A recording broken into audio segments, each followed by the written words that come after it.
Vamos a ejemplificarlo un poquito más. La entidad se va a representar siempre con un rectángulo, ¿sí? Hay dos tipos de entidades, las entidades regulares y las entidades débiles. Las entidades regulares son esas que existen por sí mismas, sin depender de otras. Entonces, por ejemplo, en el caso que estábamos viendo, mencionamos alumnos, grupos, maestros, calificaciones y grupos. Sí, grupos. Ok, entonces, alumno es una entidad fuerte, regular o débil. Dicen que las entidades normales existen por sí mismas. Ahora bien, no les he explicado la entidad débil. La entidad débil son las que dependen de otras, ¿sí? Bueno, aquí puse un ejemplo, pero las entidades débiles son las que dependen de otras, que dependen si existe otra. Entonces, por ejemplo, ¿el alumno depende de alguna otra entidad? ¿Sí o no? Sí, No, ¿Quién dijo sí? yo, porque Ah, depende de la escuela. Si no hay una escuela, no puede haber un alumno.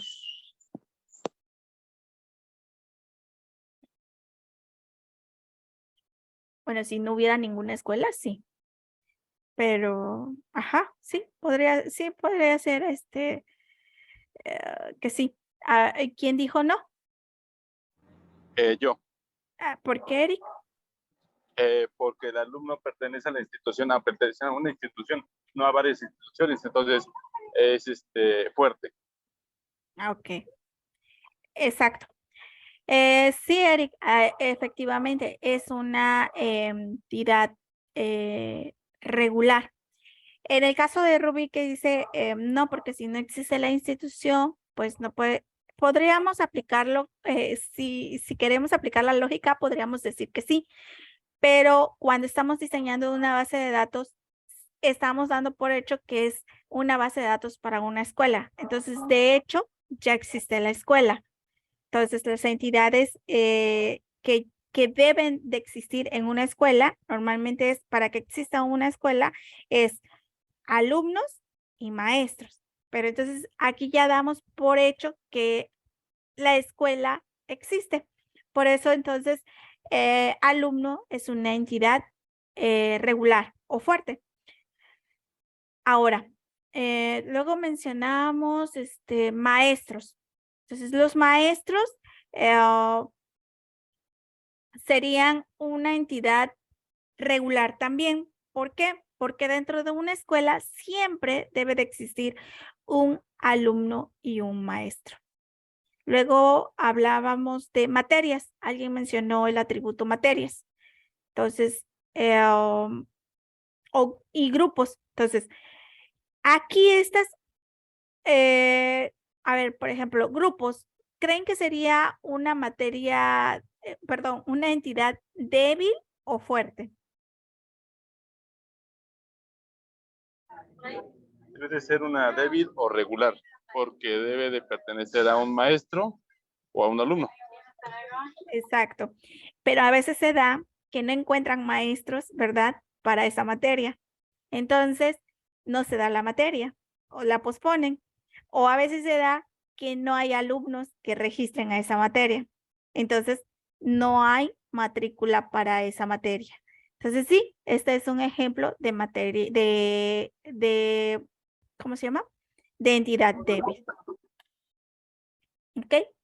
Em, Aquí en el ejemplo, si se dan cuenta, yo coloqué el ejemplo de facturas. Este es hablando de otro concepto. La factura contiene siempre líneas o un detalle de factura. Pero si no se genera la factura o una venta, por decirlo así, nunca vamos a tener detalle de venta, ¿verdad? Entonces, este sí es un ejemplo muy claro de que es una entidad débil. Otro ejemplo que mencionamos aquí es cuando hablamos de una entidad trabajo y esa entidad trabajo, por ejemplo, puede tener tareas, ¿sí?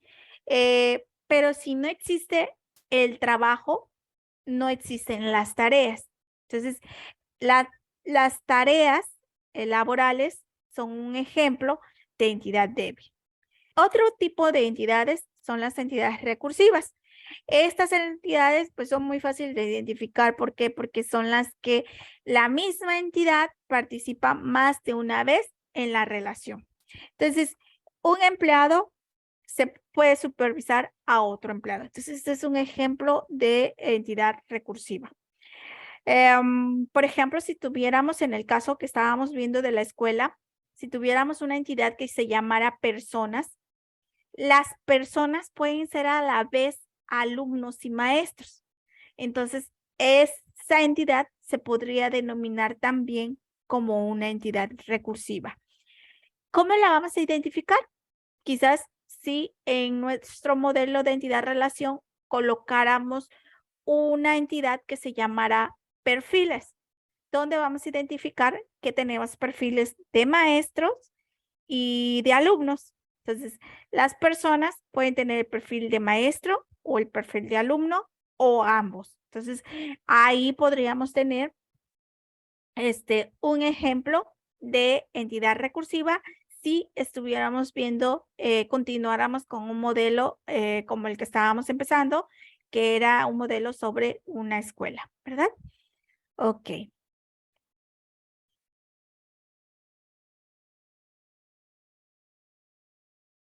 Bueno, y por último, mencionarles que cuando es una entidad débil en el modelo de entidad-relación, ¿cómo se llama? Se ejemplifica de esta forma.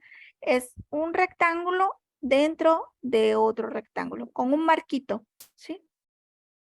Y las recursivas se coloca la línea de forma que indique que se repite. ¿Ok? Bueno. De aquí vamos a pasar al siguiente concepto o al siguiente objeto que existe dentro del modelo entidad-relación, que son los atributos. Los atributos pues son más que nada las características o las propiedades de lo que quiero almacenar de ese objeto. Por ejemplo, alguien mencionó la entrada y la salida. Esa sería una característica que podría pertenecer a la entidad horario de clases o sí, al horario de clase.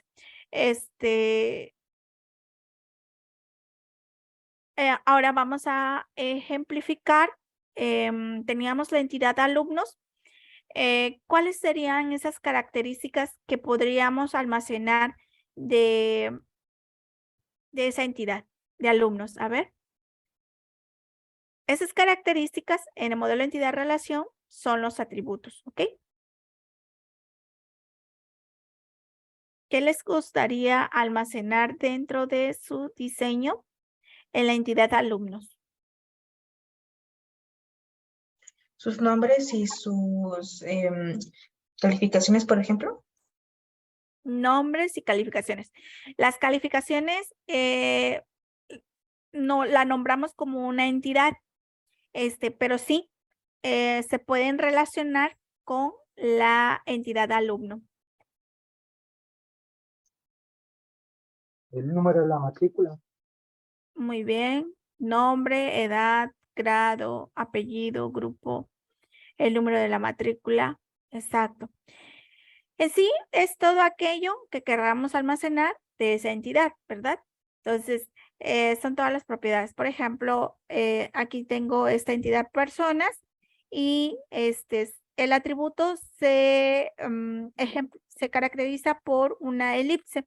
Se representa con una elipse. Entonces, estas elipses se ven muy pequeñas, pero realmente eso es lo que quiere representar. La entidad persona tiene nombre, apellido, edad, teléfono. Como en el caso que ahorita estábamos hablando, la entidad alumno, vamos a guardar el nombre, el grupo, la calificación, ¿qué más dijeron? La edad. La matrícula. la matrícula, exacto. Entonces, todo lo que ustedes consideren que necesitan almacenar, van a irlo agregando dentro de los atributos. ¿Ok? Normalmente cuando usamos un sistema gestor de base de datos, estos permiten la definición de la base de datos con la estructura que le vamos colocando aquí. Entonces, cuando usamos un sistema gestor de base de datos, el modelo entidad-relación realmente también se hace muy sencillo de diseñar. Ok. Estos atributos igual tienen diferentes tipos de atributos. Podemos encontrar atributos compuestos y atributos simples. Por ejemplo, los atributos simples son aquellos que no se pueden dividir más. Por ejemplo, el sexo o el género. Sabemos que solamente hay sexo, que bueno, ahorita hay diferentes géneros, ¿verdad? Pero podemos hacer ese atributo no lo podemos dividir en más atributos. Por ejemplo, la edad tampoco, nombre es nombre o nombres, apellido es apellido si lo pudiéramos dividir, porque tenemos apellido paterno y tenemos apellido materno, ¿verdad? Entonces, eso aquí sí se me fue, porque ese, por ejemplo, sí sería un ejemplo de atributo compuesto. Son aquellos que se pueden dividir en subpartes, pudiendo formar jerarquías. Por ejemplo, aquí tengo, bueno, del nombre de cliente, que lo dividimos en nombre, primer apellido y segundo apellido. Otro ejemplo sería la dirección, porque la podemos dividir en calle, ciudad, provincia, código postal. Y aquí tenemos aún así que la calle la podemos dividir aún más en número de calle, nombre de calle, creo que hasta se le puede poner manzana, sector, etcétera, etcétera. Entonces, los atributos que nosotros mencionábamos aquí, por ejemplo, el de nombre, exacto, ese es un ejemplo, como les decía aquí, un atributo de tipo compuesto. Otro que mencionábamos, el de grupos. El de grupos sí es único. Ese no lo podemos dividir. El de edad tampoco. No lo podemos dividir. Matrícula. ¿Ustedes creen que sea un atributo compuesto o un atributo simple?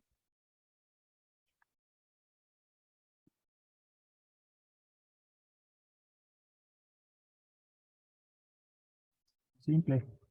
Así es. Yo creería simple también. Así es. Sí, porque no lo podemos dividir en más. Grado. Sería compuesto, ¿Por qué? porque puede haber en un grado varios grupos. Entonces, primero A, segundo, primero B, primero C.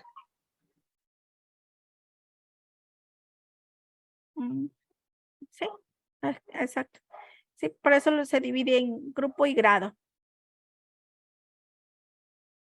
O sea, grado ya sería la parte 1, 2, 3, tercer grado, primer grado, segundo grado.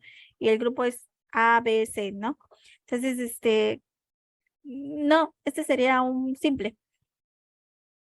En el último caso, sí no podría ser un compuesto porque el grado ya es la parte divisible. Ahora, si lo hubiéramos tenido como grado grupo, sí sería un ejemplo de compuesto.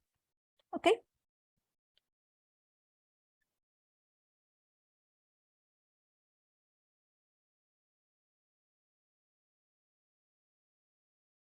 Ahora bien, tenemos otro tipo de atributos. ¿Cuáles son estos? Ok. Los monovalor y los multivalor. Los monovalor, pues como lo indica su nombre, son los que tienen un solo valor para la entidad. Por ejemplo, una persona no va a tener dos fechas de nacimiento, ¿verdad? Solamente hay una fecha de nacimiento para el registro. Entonces es un solo valor para esa entidad. Ahora bien, los multivalores son cuando esa entidad, por ejemplo, Ruby, vamos a poner que ella es de la entidad alumnos. Ruby puede tener muchos correos electrónicos, ¿sí o no? Sí. Exacto. Sí. Ruby puede tener más de un correo electrónico. ¿Puede tener más de un número telefónico? También. Sí. Sí. Sí. ¿Puede tener más de una matrícula? No. No. No, muy bien. ¿Puede tener más de una materia? Sí. Sí. Ok. Entonces, esos donde ella puede tener más, ¿cómo se dice? Atributos, se le llaman multivalor. Entonces, ¿cómo se van a registrar en el modelo entidad-relación? Que estos se pueden, no pueden ser únicos, pueden ser multivalor. Es decir, podemos poner un constraint dentro del diseño de la base de datos para, por ejemplo, para los datos que no se deben de repetir o que no se pueden repetir, como por ejemplo, matrícula, fecha de nacimiento, edad, por ejemplo, los que somos de México se le llama RFC o CURP. En otros lados es el DNI, el identificador único, etcétera. Esos son atributos de un solo valor. Y y a veces sí tenemos que definirlo en la base de datos como valores únicos. En el caso de los multivalores, pues no hay restricción. ¿Por qué? Porque podemos tener más de un número telefónico, más de un correo electrónico, más de una materia, podemos tener más de un número de cuenta, podemos tener más, por ejemplo, en el caso de los que estábamos hablando ahorita, de ejemplos de la escuela, muchas calificaciones, porque si tenemos muchas materias, pues vamos a tener muchas calificaciones y así. Entonces, este caso es nada más como para ir identificando cuántos tipos de atributos podemos tener. Y bueno, ¿y por qué llegamos hasta acá? Bueno, porque hay unos atributos que son los que identificamos como clave. Estos atributos claves normalmente son de tipo monovalor. Y estos son los que nos hacen distinguir a la entidad como única, ¿sí? Pero hay atributos claves que pueden tener un valor aplicable o pueden ser nulos. Este tipo de atributos, por ejemplo, que son que pueden ser nulos, normalmente no son atributos claves, pero pueden ser llaves foráneas. Como por ejemplo, ¿cuáles serían estos atributos que sí pueden ser nulos, pero que hay una razón por qué, ¿verdad? Por ejemplo, aquí en este ejemplo pongo el atributo título universitario. Entonces, hablando de la escuela, sabemos que los alumnos al terminar la escuela, van a tener un título universitario o un certificado, por decirlo así, por si están tomando un curso solamente. Pero este valor puede ser nulo. ¿Por qué? Porque puede ser que no terminen el curso o no logren pasar el curso y por lo tanto el título universitario puede quedar en nulo. Entonces es un atributo que puede ser o puede no tener un valor aplicable. Ahora, hay otros, otras causas por las que pueden ser nulo, que es, por ejemplo, se desconoce el dato. Por ejemplo, todos los alumnos pueden tener el atributo correo electrónico, pero no lo conocemos porque se nos olvidó preguntarle y no lo rellenamos en la base de datos y ese campo puede ser nulo. En este ejemplo tengo que todas las personas tenemos altura, pero no siempre registramos las alturas cuando tomamos los datos. Entonces, puede ser que sí lo tenga, pero lo desconocemos y en ese momento no generamos o guardamos ese valor. Entonces, sí hay casos donde sí se podrá generar un campo como un valor nulo y sí se permite, pero no en el caso de los atributos claves. Los atributos claves no pueden contener un valor nulo. Ejemplo de esos son lo que estábamos mencionando hace un momento, la matrícula, el RFC, el identificador único o la CURP, ¿verdad?